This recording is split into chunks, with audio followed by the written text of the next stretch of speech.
защо си взех кълъв за моя Samsung Galaxy Z Flip 8 и покажа всички начини, по които мога да се снимам с него, защото ми е зор. Благодаря. Започна с любимият ми начин, така като камерите от едно време. И нещо много готино, което можеш да правиш. Искаш ето това бутонче.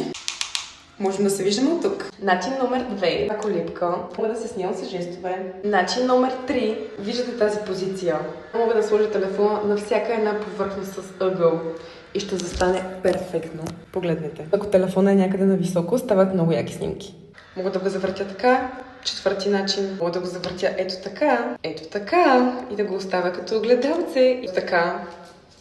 Окей, аз изгубих кой начин подрете. Мога да обърна камерата, пусна отзаде екранчето.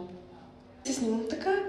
И аз се виждам от тук. Да си използвам новия кълъв и да се снимам право. А ако бързам, мога даже не си отварям телефона и да се снимам с затворен телефон. И още нещо готино за екранът. Първи път може да имаме до 16 приложения на предният екран, което означава, че така пестиш батерия и не трябва да го отваряш толкова често. Аз напълно изгубих колко начина ви показах вече за снимане, но ако сте ги брояли, може да напишете в коментарите. Ще ви покажа един бонус за снимане на видео от мен. Взимаме най-обикновеното видео на този свят, просто как върви с градината. И сега за 10 секунди с функцията My Fan Cam ще го направим така, че видеото да траква само мен. Това ми е любимата от новите функции на телефона, защото ми спестява страшно много време в обработка.